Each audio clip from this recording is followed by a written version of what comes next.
waiting now to begin another job with P3 in Santa Barbara, working with NBA and college basketball players. And kind of diving into that NBA realm has brought me to this spot where I think a lot more about tendon training. As we know, NBA players are a lot more fascially driven. You're going to see them be just a lot more elastic and less strong. And I think sometimes we tend to think that's a problem as a strength and conditioning coach. And I'm not saying that it's not problematic, but I'm also saying, like, I look at it as a strength for them. It's what makes them very good at their sport.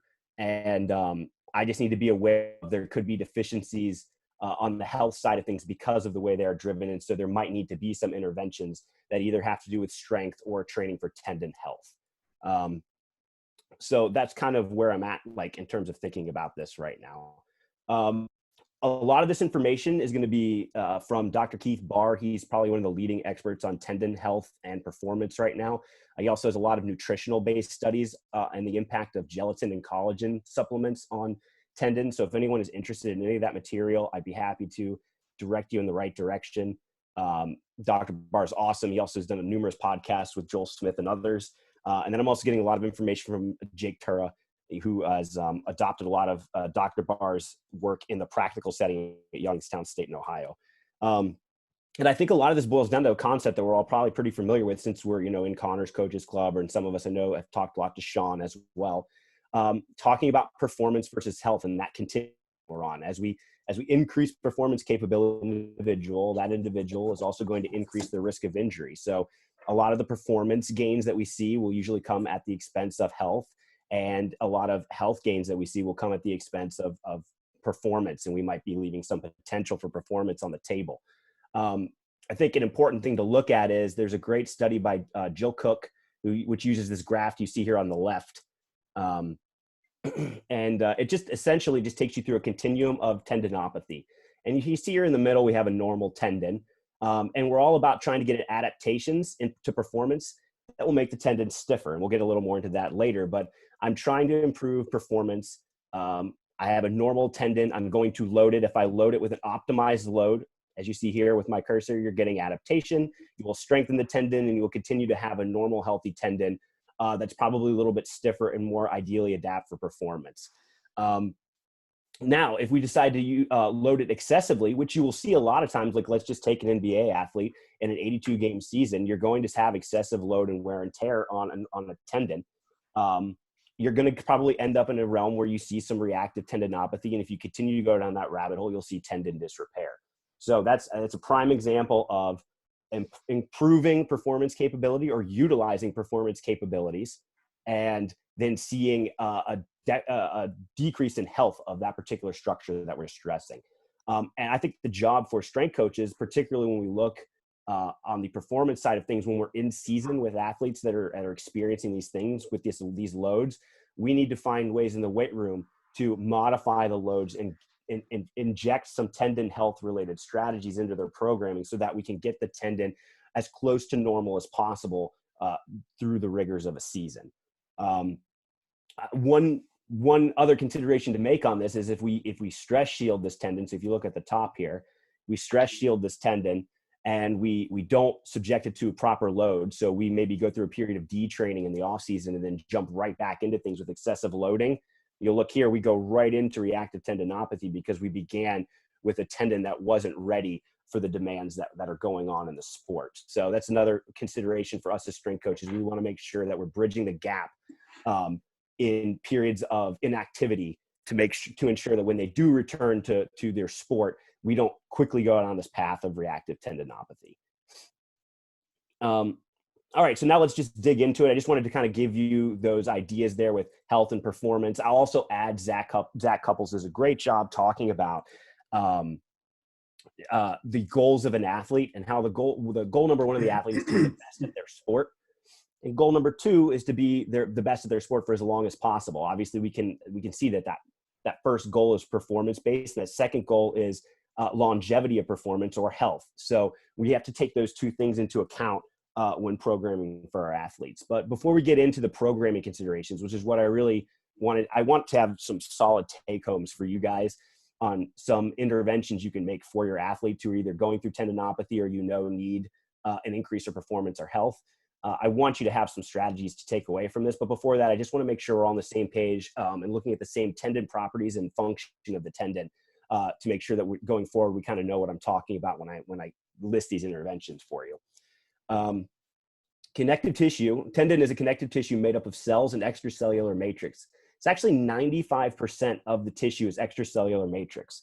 And it connects stiff bone to compliant muscle. A ligament will obviously connect stiff bone to stiff bone. That's easy. We just need to continue to make a ligament stiffer, and the connective tissue health will increase and improve, and our risk of injury goes way, way down. This is not the case when you attach something stiff to something compliant. So we're attaching stiff bone to compliant muscle. That makes it much more susceptible to injury just because of basic physics. The tendon is also viscoelastic, and it behaves mechanically like an elastic and a liquid. This is very important. We'll get into this a little bit down the road when we talk about programming considerations. The extracellular matrix is primarily composed of collagen, which are joined by cross-links, okay? Stiffness of the muscle end of the tendon. So if you look at this graph here, the top one, I'm looking at the stiffness of the muscle end of the tendon on this red line here. And if you notice, it's much more compliant than mid-tendon and the bone end, okay? If you look up here, those are much stiffer. So the closer the tendon is to the bone, it is going to be stiffer. The closer it is to the muscle, it's going to be more compliant. This red range, the muscle end of the tendon, is where we can have the most impact in determining compliance or stiffness. So that's where we're kind of looking to make our money here in training the tendon. Stiffness of the muscle end of the tendon is determined by how much collagen you have in the extracellular matrix and the number of collagen cross-links, okay? So obviously taking a collagen supplement is great, but if if we're trying to improve stiffness, for example, at that end, we would have to increase the number of collagen cross-links between the collagen fiber that we have there, okay? Exercise selection is going to either increase or decrease the cross links, okay? And so the exercises we choose and the variables such as velocity that we choose are going to affect how many cross links we have between these collagen fibers. And we'll get into that in the next slide. And then finally, if we look at this bottom graph here, this would be a tendon coming off a period of inactivity. So if you notice, the difference here is that all of a sudden now this compliant muscle end of the tendon has gotten really stiff, okay? So it's really stiff, and inactivity does not break cross links. So you get extreme stiffness when this happens, okay? So if you have someone, for example, that has an ankle injury and you put them in a cast for a while, there are certain enzymes and sugars that are constantly creating more cross links for us. And if we're never breaking those cross links through certain exercises, that stiffness is going to ramp up. And obviously a stiff tendon is going to be good for performance, but if it gets to the point where it's this stiff, it's going to probably lead to some sort of injury, either muscularly or in the tendon. We all good so far? Mm-hmm. Okay. Tendon function. This is the other factor that I want to consider here before we get into the programming considerations. Energy storing tendons facilitate movement. Okay. We have other tendons that are more based on skeletal positioning, but I wanted to focus mostly on energy storing tendons that are facilitating movement. Okay. And we've heard like the spring loaded mechanism of a tendon before, I'm sure. So we know when loaded, these tendons will stretch with stored energy that will then return to the system to aid in locomotion. And I think Connor had David Gray on his podcast a couple of weeks ago. And David talked about this, and Franz Bosch has talked about this a lot. The tendon can transmit forces through the body for improved co-contraction, aka coordination of muscles. And I think that's very important to consider here, because we need to understand that simply using muscles, for example, to sprint, that's great. We want to apply force in the ground, but the manner in which we're applying it and how we're coordinating the firing of muscles at the right times, if we are using our tendons properly and we have stiff tendons, we can transmit forces through the body for improved co-contraction. That's going to be very important. If we learn how to use the tendons and the tendons are stiff, we're going to be more fascially driven, And in my opinion, a more fascially driven athlete, a lot of times, is probably going to be more successful at a variety of things that are probably pretty important in a lot of team sports. It's also important to note tendons carry some of the highest forces experienced by any vertebrate tissue. So if they're contributing this much to the transmission of forces and they're carrying this much force through them, we know that we have to take the health of these tendons seriously. Okay, they can be a ticking time bomb if we're not focusing on that aspect, especially for our fascially driven athletes. So now we'll get into the exercise selection and a little more on cross-linking. So this is the meat and potatoes of what I wanted to get into. Velocity matters here. It's really the variable in all of these, any exercise we choose that will affect the stiffness or compliance of the muscle end of the tendon. Okay, so how are crosslinks formed and how are they broken? Because that's what's going to affect the stiffness or compliance. Any type of exercise activates the enzyme lysyl oxidase. And if you're not familiar with that, that just is going to increase collagen cross-linking. Okay, so any type of exercise right up front is going to make us have more cross-links and increase stiffness, okay, and performance there, or can increase performance. Furthermore, if we want to continue to increase cross-linking, fast movements, sprinting, jumping, high-velocity weight training, and the like is going to further push us down that stiffness, into that stiffness realm, and increase collagen cross-linking. This is where I wanted to get a little bit into the viscoelasticity of the tendon. As I said before, its properties it takes on properties liquid and an elastic material. And I want to focus on the liquid end of things here. So imagine you're at a pool and you see someone belly flop into the water. You'll see that impact, immediately on the water. And what's happening there, since it's a fast movement, the water molecules are forming a sheet and trying to stay connected because on that fast impact. Okay, so it's actually increasing the quote unquote cross-linking of water molecules before we end up sinking to the bottom. It's the same thing for a tendon. The foot hits the ground, the tendon, we have that fast action of the tendon, and it's actually increasing cross-links that way in the tendon because of the sudden and fast impact of that foot strike on the ground. Does that make sense to everybody? Mm-hmm. Okay. Now, conversely, on the other side of the on the other side of the discussion, we have, instead of a sheet, we have shear forces when we slow movements down. So imagine you step into the water from the shallow end, you walk down the steps. As you slowly put a foot into the water, the molecules will rub against each other and there'll be some shear force and they'll break apart. Okay. And so it's the same thing for slow movements in weight training, for example. So slow eccentrics and isometrics will cause shear forces between collagen fibers and break cross-links. Okay. So this is important, obviously, for the health side of the continuum here. So now, what do we consider as an S&C coach? As I've just hammered over the last few slides, stiffness is going to improve performance, power, and speed, but it can also increase injury risk because of the lack of compliancy at that muscle end of the tendon. And the examples given there are obviously muscle strains, Achilles rupture, etc. If muscle is less strong than a tendon is stiff, upon ground contact, muscle will stretch because the tendon will not. And that can cause a muscle pull or rupture. Okay. So obviously that kind of directs us immediately to thinking about, well, if we build up muscle strength, then we're going to be a lot better off.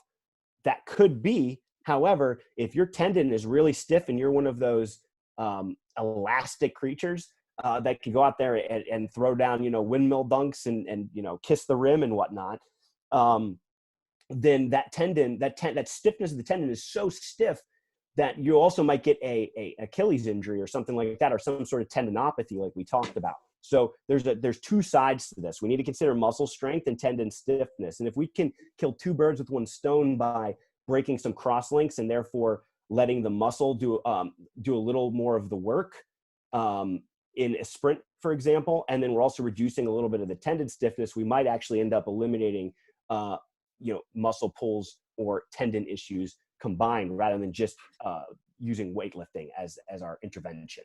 Okay.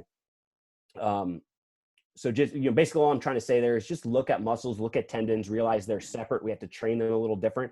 And perhaps one option, as you'll see in a minute, will be a little bit easier to train, especially when we have in-season, loads of in-season stressors going on in an athlete where maybe we can't do all the muscular, we can't chase all the muscular adaptations that we want.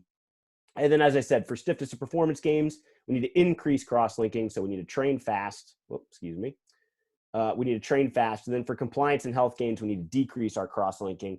And that would require training at slower velocities and slower speeds. Some more considerations here. Just for, this is kind of where we get into the practical side of things. For performance or health, what does an athlete or what does the person in front of us need? Okay. How does the athlete feel? This just requires conversations. And then, a lot of professional teams as well will do a lot of force plate testing and whatnot. And you'll be able to see a lot from that data that can kind of allow you to ask better questions of the athletes to see how they're feeling on a given day. The other side of the coin too is how do they look? So I didn't have a lot of technology when I was working with the military the last 2 years, but I really got to know certain groups of guys very well. I trained with them every single day for 6 months at a clip sometimes before they went on, a tour of duty or whatever it was. And you get to know the guys really well. And you can even see, for example, like we did tempo runs once a week and I knew what everybody's form looked like and I knew when somebody was hurting. And that opened up the opportunity for me to have conversations with them and then realize, well, maybe my programming isn't what they need. Maybe I need to incorporate some of this tendon health because a lot of people were having a lot of those tendinopathy issues from what I was choosing to do.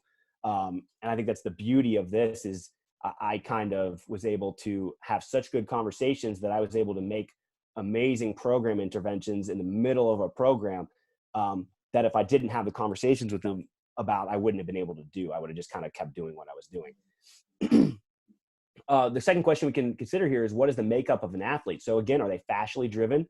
Are they stiffer or are they more compliant? Are they more force driven rather than velocity driven? And if I know that somebody's having tendinopathy issues and they're a fascially driven guy, then I know right away that I'm going to have some intervention with some slow isometric work to break some cross links and restore a little bit of tendon health. Okay. If someone's more compliant and they're going through those issues, I might have to think a little bit harder about it. I might have to mix some isos in with continued performance interventions to continue to work the stiffness, but still, keep the health as a priority in there. Third question would be, what are the environmental constraints? What do the sport coaches want? What do they expect? Are they bought in to what it is that I'm trying to do? Have I explained it to them in a way that resonates with them? Likewise for the athletes. Again, like if an athlete doesn't believe in a strategy that I'm going to give them, it's probably going to be less effective, if not completely ineffective. So I need to make sure that they understand what I'm doing and we have conversations that lets them know that I understand where they're at. Also time. Do I have time to do some of these interventions? Do I have the resources? Like I mentioned, some of this can be data driven, but if we don't have data, we're going to have to rely more on conversations and the eye test. Okay. And then finally, training priorities are also going to be important. What is the priority of the athlete? If the priority is performance all the way and they need a health intervention, I might have to sacrifice that at least for a little bit to get them to buy in. And then finally, where are we in the training calendar? When we're dealing with college and pro athletes, the training calendar is probably most important for just understanding where the hell we are in season or out of season and what kind of stressors are going on for the athletes, and then being able then to dose what we do more effectively. I have a shameless plug. I have an ebook coming out about this where I talk about how I think strength coaches now, especially in these areas where we have a ton of training, a ton of games, a ton of practices, everything's very sport driven. We have to pick and choose our spots and become more stress managers and complement and consolidate complement the stressors that are happening on the court and consolidate them all into the same days and microdose everything. If we don't do that, we're going to end up chasing things that we deem are important, but in the long run, even though they might be helpful at some points in the season where there's less stress going on, it ends up being too much work for the athlete at that given time, between training, between school, between family and personal life, and then of course the game and practices and technical development. We all good so far? Mm-hmm. Yeah. All right, awesome. All right, so now we'll just get into it. If we need tendon performance, what can we do here? And I would say the top thing is be an athlete and understand the physiological and the motor learning that goes into being an athlete. So we talked about it before. Tendons are going to help co-contractions of muscles and help transmit force to the right areas. So inter and intramuscular coordination and stiffness would be the physiological thing that I want, the creation of more crosslinks. Okay.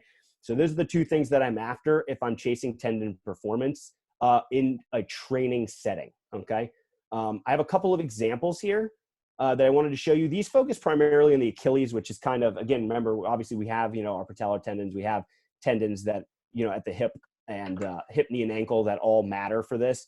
But I've chosen to focus on the Achilles mostly here, just because it's what I'm particularly interested in right now. So for example, you're going to see on the left here, as I start this video, it's just going to be a classic wall drill, but instead of worrying about it for postural cueing and stuff like that, which I'm really not honestly particularly interested in, all I'm interested in here is watching as my foot comes in contact with the ground, keeping the Achilles stiff and not letting the heel drop. And you'll see, I just started working on this drill, and you'll see that I'm not particularly good at it. At certain points, you'll see the heel drop, and you'll see that I lose some of that elasticity of the tendon, and I lose some of that force into the ground rather than transmitting it back up the posterior chain.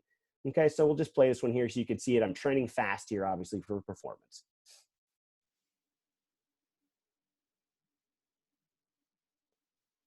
I'm going to switch to the other side.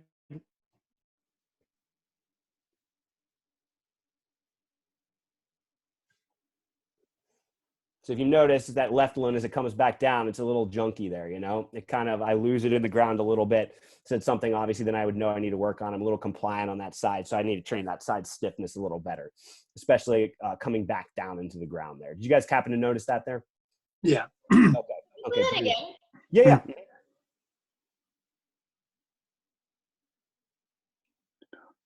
So if you look at that left side again, I'll see if I can, it might be, oh no, it's not. There you go. Here. Well, you'll see it'll pop down and then pop back up. See that? Yeah, I saw that. There you Yeah. go. Yep. So it's just, it's dampening. It's not quite as stiff as I would want it to be. First time doing the drill overall, felt pretty happy with it. Tweaked a few things on the second set, which I didn't get on video, and it felt a lot better. So, but there you go, boom. And this is the other great thing about this. We're creating awareness here. You know what I'm saying? I'm creating awareness of the athlete about how to be stiff, because some people don't know how. And I feel like sometimes we just go, oh, be stiff and attack the ground. And just stomping the ground is not what we're after here. Stomping the ground is not necessarily keeping the Achilles on and allowing it to store and release energy. Okay. It's more about that heel position there more than anything else in what I have learned in the last couple of weeks. It's the angle of the heel and making sure that the Achilles stays short. Yes. So, yeah. Okay. Exactly. Yes. 100%. Thank you. Much better said than I did. Okay. So then we'll take a look at this one. So this is sprint here, but I'm just taking that concept.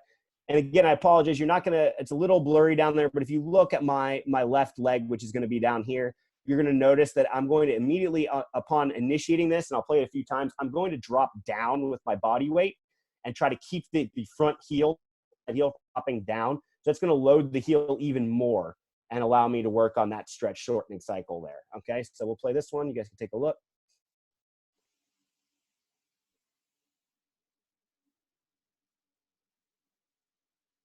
So you notice there, it didn't drop. I dropped my weight into it and then allowed it to do its work.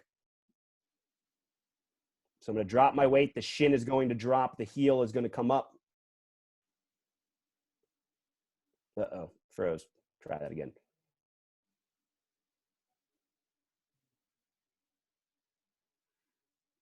Shin drop, boom. You see that? All right. Did you want one more of that, or you guys kind of see what I'm saying there? I see what you're saying. Okay. Yep. Beautiful. Okay. So really, just two simple things. We can do anything here. We can jump. We can throw a med ball. We can sprint. We can do Olympic lifting. We can do any of that stuff really. And it'll all be good, okay, for what we're kind of talking about there. Now flipping over to the other side of things, on the tendon health side of things. Again, remember, we're going slow. We're doing isometrics for time here. Okay. That's usually my, my preferred method of doing this. We could also do eccentrics. And there was a fascinating, I don't know if anybody watched Coaches versus COVID yesterday, but they had a great roundtable with a bunch of NBA strength coaches. And some of them were saying they preferred eccentrics, and some were saying they preferred isometrics. I think both are good. I'm not downplaying either. I prefer isometrics. I think it teaches people end ranges very well. And I think it also is a little less taxing in terms of the metabolic waste that can be produced. And it's just going to be much easier to recover from than eccentrics, especially if we're loading eccentrics. If it's body weight, it doesn't matter quite so much. But yeah, eccentrics for time, we can use a single leg stand, a lunge position or split squat position, calf raise, push up, squat, etc.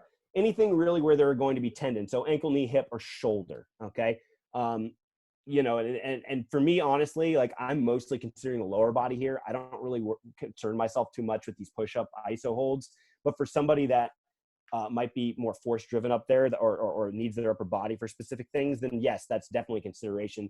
I don't work with a ton of baseball players, for example, so I have less concern about that than I do with the lower body stuff, but that's obviously something you can consider. The longer the duration, the more the muscle will work. The muscle will continue to work harder. The tendon, which will initially be lengthened in an isometric, will begin to slowly relax, and we call that tendon creep. Okay, and as it begins to relax, we get shear forces rubbing together at that muscle end of the tendon. Crosslinks are broken, stiffness is reduced. We get a more compliant tissue. And someone that's having issues with tendinopathy, we're going to start to get the adaptation of just having less of it. Okay. ISOs from a physiological standpoint are also good for work capacity, neuromuscular efficiency, and recovery. Okay. And like I said, they can also teach us in terms of motor learning end ranges and different joint angles and stuff like that. And the beauty of ISOs is we can use them in any phase. If we determine that we need tendon health or any of the other things that I listed down here, we can use them pretty much anywhere because, like I said, they don't really come at a lot of cost, and we can recover from them very easily. A little more on tendon health. If we're going to progress ISOs, we can do a lot of different things here. We can load in various positions, utilizing arches of the foot, utilizing different pelvic positions and joint angles, and then feeling different muscles and just getting a different sensory motor feel. I know you guys all are, again, you're in Sean and Connor's environment all the time. And so I think these things will really resonate with you. I've played around with my split squat, which is my most commonly used ISO. And I play around a lot with shifting into single leg stance and then opening up the backside hip, closing the backside hip, going into pelvic tilt, going into anterior pelvic tilt, like just mixing it up, doing different things with it and just seeing how each one feels. So it's a great way to explore the ranges of your body. And forget about it sucking as you sit down there for, 30 seconds, 1 minute, 2 minutes, however long you hold your isometric position. And, again, in conjunction with Connor's gait topic, where he talks about the asymmetries of the body, you can hold different positions that line up with how you're structured and when what's going on with you from asymmetrical standpoint. I think that's great. The other thing we could talk about here is tendinopathy, where we can tell sometimes we have a lack of collagen in specific areas, and we need to create collagen fibers there. One of the ways we can lay down collagen fibers through these slow isometrics. And if we hold things at specific joint angles, for example, for someone that has patellar tendinopathy and maybe no collagen fiber in certain areas of their knee, if you hold, like a leg press, for example, at a certain joint angle and isometrically hold it there, you're going to start laying down collagen fibers in the direction that angle is, and you can start filling in those gaps. Dr. Barr has a lot of good, I wish I'd included a picture of it on one of my slides, but he shows a great example of a guy with a giant hole in his knee, and they fill it in over a period of time with specific isometric loading. So it's very powerful stuff. We can also progress by increasing duration and increasing frequency of sessions, okay? And just one other little takeaway here, utilizing arches, because I'm about to show you this on the next screen with some examples. When I talk about utilizing the arches, for me, I'm thinking a lot about that transverse arch down here between the first to fifth metatarsal. Between those two heads, if we could set that arch there, it usually will set the medial and longitudinal arches for us. And so that fifth met head right there is, if we can activate that into the ground, we have turned on that transverse arch, and that unlocks a lot in the foot. Okay. And so I'm going to kind of show you an example of that on this next page here with some compliance training slow. This is right here on the left is a single leg stand. I apologize, I don't have the pinky toe on it, but what I'm doing there is I'm moving the pinky toe away from the other toes and then pressing that fifth metatarsal head into the ground, okay? And what that's doing is it's setting that arch across the ball of my foot. And if you'll notice, I don't even really have big toe activation here, but I'm setting myself up in a nice athletic position to sprint, because if I can utilize the transverse arch, my tendon is going to be a lot more responsive to some of the muscle storage and release concepts that I talked about earlier. So here's this. I'm just going to hold that again for a set period of time, maybe 30 seconds, maybe a minute. I'm getting tendon health, but I'm also working the transverse arch. If you see there, again, that big toe, ball of the big foot's in the ground. The small toe on the other side's pressed in, and that's kind of giving me it's not triplanar arch, but it's getting me all three arches activated and on there, okay? Jack, you know what's you bring this up. I'm also a master level yoga teacher in addition to. Oh, nice. Okay, yeah. Yeah, so I was thinking when I was teaching a particular class on Thursday through Zoom, and the focus was on lifting the medial arch, but I also talked about doing basically like dynamic balancing, like transitions. And then when I asked the students to find their like fifth metatarsal and to ground it down, I saw a lot of toe clawing from the screen. Yes. So we want to avoid that. I don't know what you think, but like in my mind, at least for sprinting purposes, I want to avoid that. Right. Yeah. I mean, like anytime like you see like people, and I see this a lot, like especially when I'm teaching in person, like toes start to claw the ground, and that's just indicative of not having a lot of strength in the surrounding muscles. 100%. And I think Connor, he mentioned this in the gait thing. If he didn't, Sean's mentioned it a million times, where we're searching for stability, and if we can't have it through our arches because they're not strong enough, then we're going to go to whatever else we can. And I've experienced this, and it's funny. I do a lot of sprinting. I'm not fast by any means, but I love sprinting. I sprint 3 or 4 times a week for very short distances. It's all track-based kind of stuff. And this transverse arch position for me, especially on the left side, is difficult. And getting that fifth metatarsal into the ground while keeping the toes off the ground and setting that arch, as it's difficult. But now that I've kind of gotten the concept a little better, it's really gone a long way towards improving what I can do with my Achilles in sprinting. Do you have anything else you wanted to add on that, Amy, or is that good? Oh, that's pretty good. Yeah. Okay. Yeah. Am I way off base here, do you think? Oh, no. You're definitely like on target from like what I observed. Okay, beautiful. No, that's a great observation too. I really like it because I have to fight to stay off my toes as well. But yeah, so that's one ISO that I can use here. And again, the cool thing is I could bring the shin angle down if I wanted to, bring the knee forward and make it more of an endeavor for the soleus as opposed to the gastroc. I can do whatever I want here. I don't have to necessarily set the transverse arch. Maybe I want to find inside edge, and I'll allow myself to medially collapse a little bit for the purpose of just learning how to go into pronation for like that end or late stance phase of gait. Like anything I want, I can do there. And it's pretty cool, And again, anything to just eliminate the suck factor of just holding a position for over a minute, And then on this side, we have just a lunge here or split squat. I like this one a lot. On this one, I was really focused on pushing into left stance. And so I should be getting some right glute. I should be getting some left adductor, left abs, etc. And yeah, again, I'm going to hold for longer than this, just so you guys can see what I'm doing there. And also just maybe I'll play around with some posterior pelvic tilt. Maybe I'll get myself taller. Maybe I won't. Maybe I'll bring the shin forward. I can do a lot of different things here. Just depending on what I want to feel or how I want to feel that given day. The bottom line is I just need duration to break cross links. Okay. Let's see here. There we go. All right. So programming. Now we'll get to the stuff that the takeaways and things that you guys can automatically do as interventions for your clients or anything like that.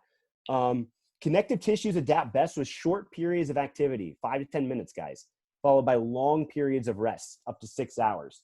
So what does that tell me? That tells me that if I have a 45-minute weightlifting session, for example, but I have guys that need to do a little bit of work on the tendons, be it for performance or health, then I'm going to incorporate 5 to 10 minutes of it before I begin like a traditional weightlifting session.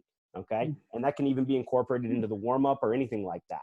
And all we need is 5 to 10 minutes to increase cross links or decrease cross links. Anything beyond that, we find it doesn't really affect the tendon one way or the other. We don't really get much more out of any more training the tendon. Okay. And remember, that's different than the muscle. So it's not useless to go start training the muscle out there. Just know that it's having minimal impact on what's going on from a tendon perspective. Okay.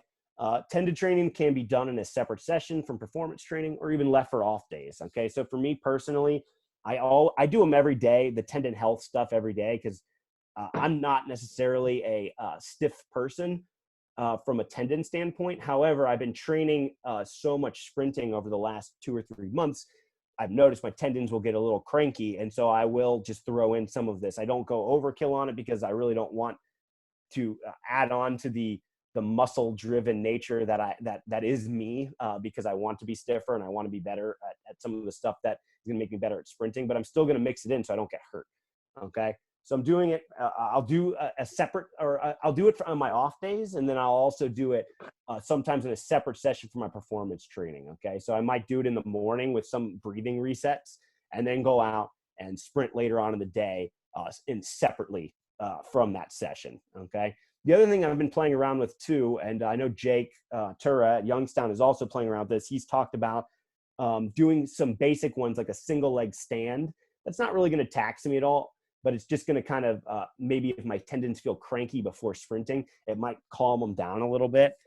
This is purely just based on anecdote and how I feel, but I found that doing that before I start will actually kind of help me to set the transverse arch, get a little more parasympathetic because I'm kind of breathing and just calming myself down through this. And then it might even, or it has even improved just how my tendons feel before I go to run. And then when I'm done with training, I'll get into my lunges or, a squat or anything else that I might be doing. But I just do those single leg stands like I showed you in the last slide. I do those before sprinting sometimes, and I've had a lot of benefits from it. All right, some sample training. This is super basic. You can be as creative as you want. I honestly wasn't quite sure what to do for sample training. So I just want to say, like, whatever you like to do from a power perspective, like for example, in like example B down here, plug and play, guys. Like whatever you want to do will probably work as long as the velocities are fast. First off, though, I will say up here in example A, just something to be athletic, something for that inter and intramuscular coordination that we talked about earlier, something to help stiffness. We could play 10 minutes of spike ball. We could play 10 minutes of tag. We can have some sort of free play activity like a PE game or something. Jake uses this a lot with his guys at Youngstown. I used it a lot when I was a middle school teacher. And I also used it a little bit with my military guys as well. I regret not doing it when I was the director at a D3 school. I was kind of down that muscle track too much, not thinking about fascia as much as I should, not thinking about how the tendons play into things. And now going back, I would definitely incorporate some of this stuff because again, like I'm trying to kill as many birds with one stone as I can. So I can get a parasympathetic response from free play. I can break up the monotony of training. I can improve tendon health. I can get them to have fun. All those things are accomplished up here with example A, before we get down to business. If I want to direct the training a little more to a specific concept or to the development of speed or power, then I can come down here and look, I'm doing, for example, a single leg hop, a continuous broad jump, and then a plyo step 10-yard sprint, which would basically incorporate starting in a basic bilateral athletic posture and then snapping back. So almost false stepping, setting your angles and then going into a 10-yard sprint there. And if you look here, that should take me about 10 minutes to get through all that stuff. Okay. And again, I can choose to do whatever I want there based on whatever concepts that I want to train to get someone better at sprinting or jumping or whatever it is that I want. I found that just doing drills that are like that we see all the time, for example, like A marches and A skips and all that stuff, I think they're great general prep drills, but I don't think they're carrying over really. And this is kind of a sidebar, but I don't think they're really carrying over to, what's going on in an acceleration, for example. So I might focus on a different concept, like I showed you, loading the Achilles, and we'll just focus on that in our sprint mechanics. And then maybe I'll do a couple drills above that will also train the Achilles in a similar fashion, so it potentiates a better sprint effort down there. Does that make sense to everybody? Yes. Mm-hmm. Beautiful. Yeah. So really do what you want here. It depends on the athletes in front of you and the concepts you want to teach and where you want to go. For me, sprinting is everything. So that third thing that I'm focusing on here, I'm just going to probably build on it with the first two concepts. So for here, what I'm thinking a lot about is falling, for example. I'm just going to let gravity do the work and be overcoming, or I'm sorry, and have the person be more yielding than overcoming and applying force rather than just letting force happen to them through gravity. So that continuous broad jump is perfect because I'm going to have them kind of try to continue to propel themselves forward and allow gravity to kind of make that happen for them. So I'm potentiating a better plyo step 10-yard sprint down below. All right. So finally, we got health here, some sample training for health.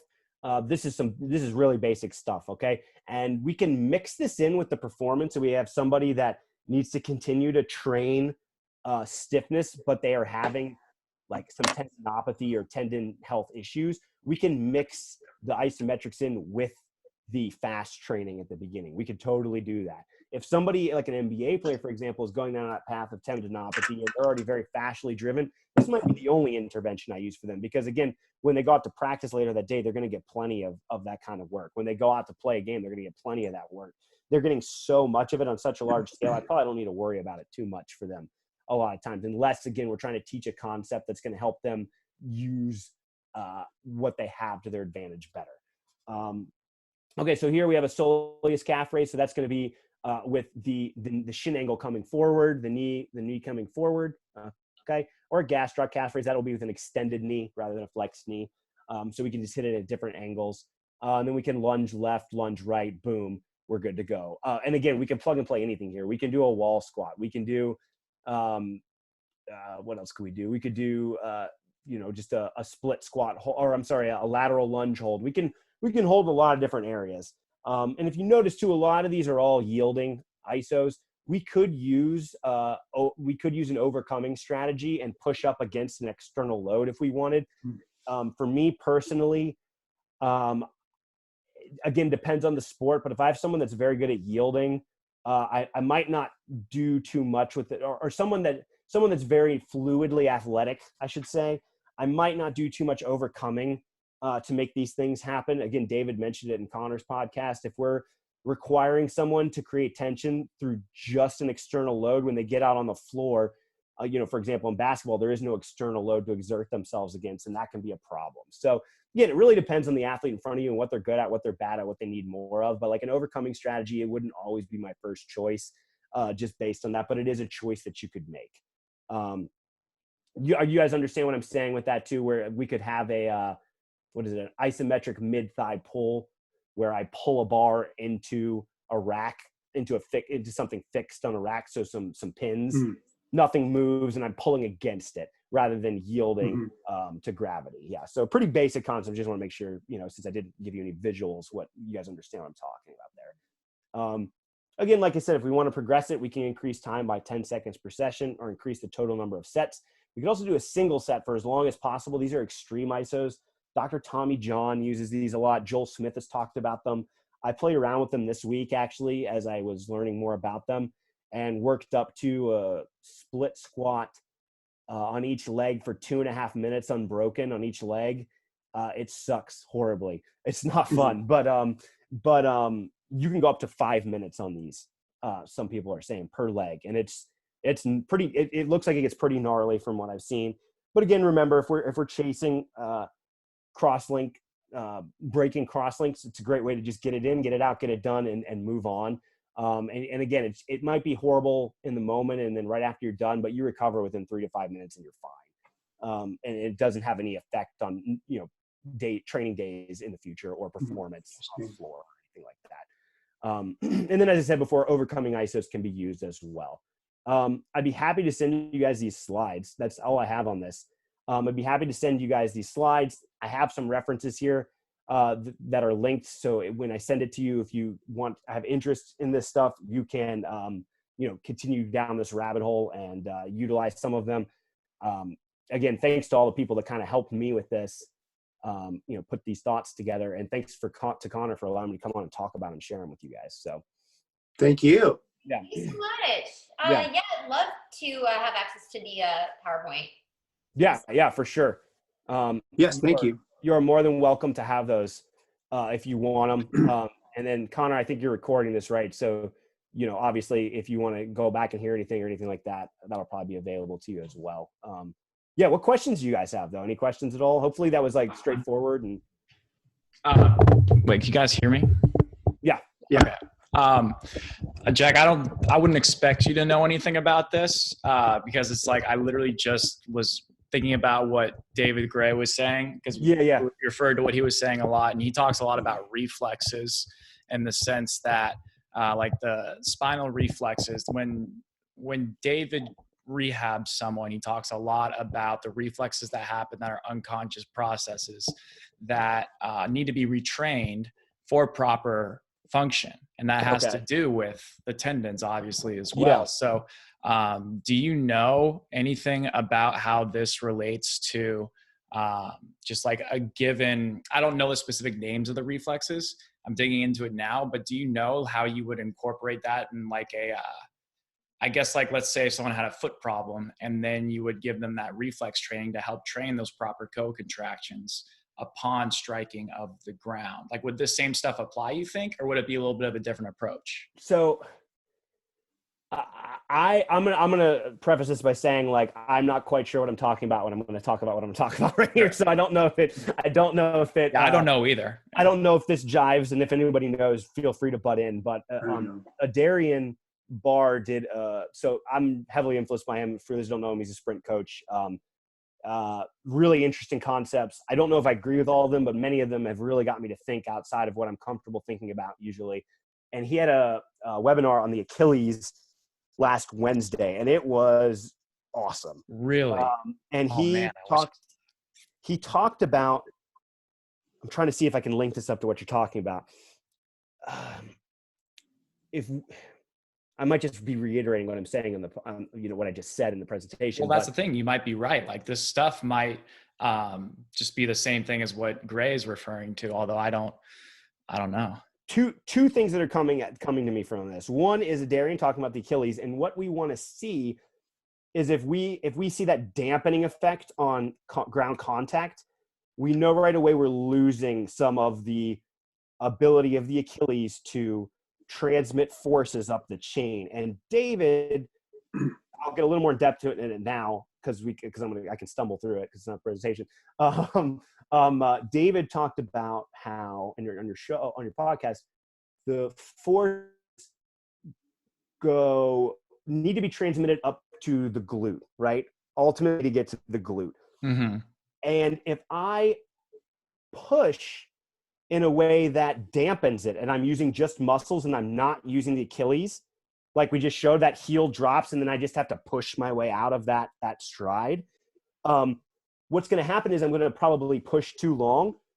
We're going to hit knee extension, and that's going to shut down the co-contractions, and it's not going to give us the activation of the hip that we were looking for.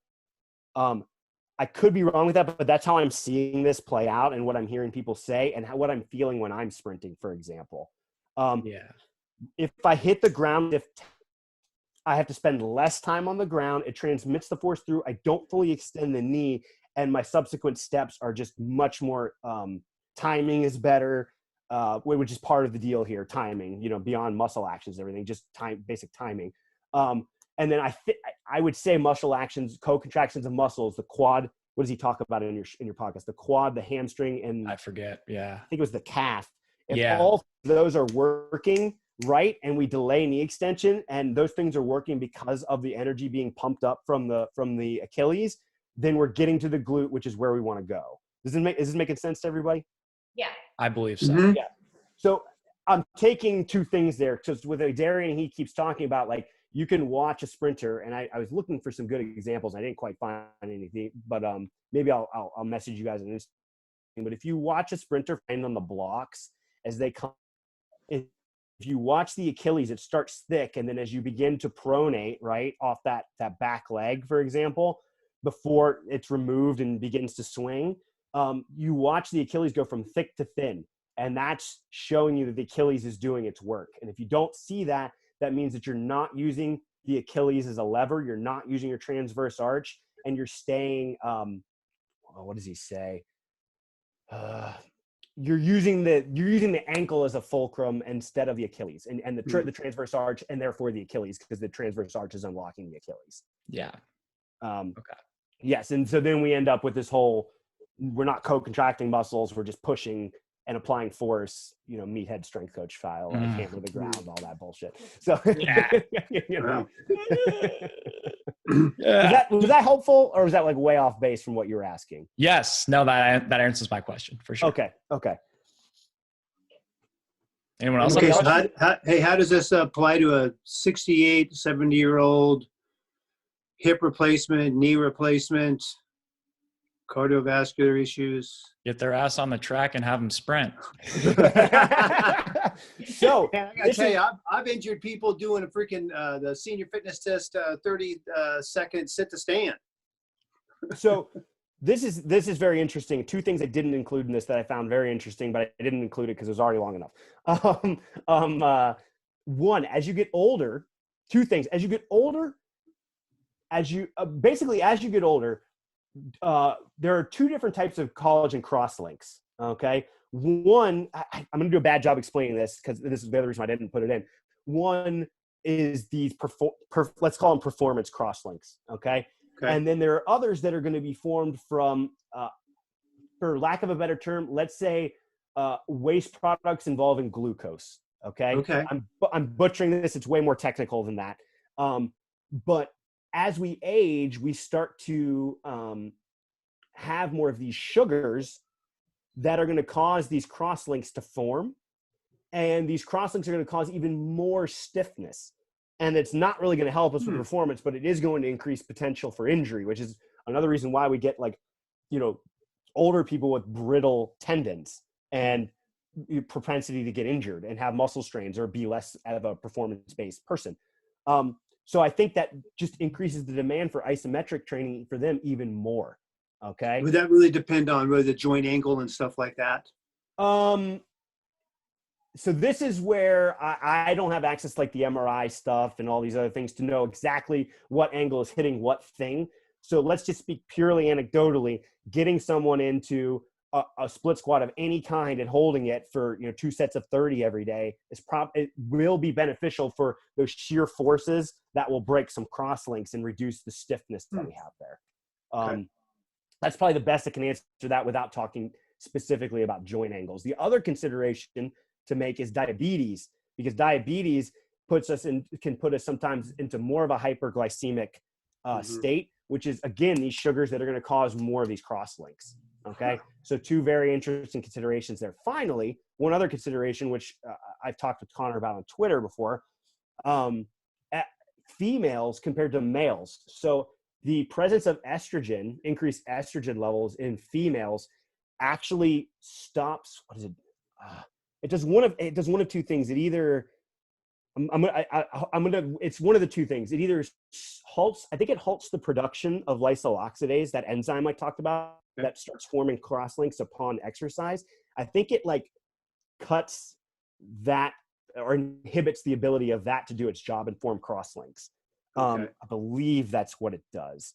If that's wrong, I apologize. Regardless, it's harder for females with higher estrogen levels.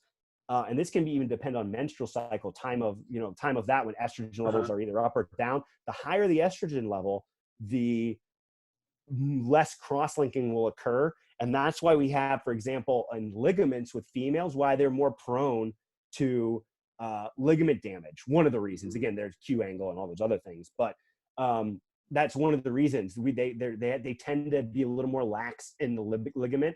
And that will cause injury because they have less cross-linking there. And it also is a good explanation for why, and again, I'm not speaking in absolutes, but why, generally men tend to be a little more explosive than women. And obviously there are elite women that are way more explosive than any of us guys on this thing. But in general, that's why men, they're going to be a little stiffer at that muscle end of the tendon. And we're going to see more muscular injuries and more tendon ruptures in men and more ligament injuries in women. And again, multifactorial, tons of things going into this, but that's a continuum. Right. You know. Thank you, man. Yeah, for sure. Anyone else have a question? All right. Well, Jack, thank you, man. Appreciate Dude, thank you guys. Thank you. Yeah, Nice I really hope this was helpful. Sometimes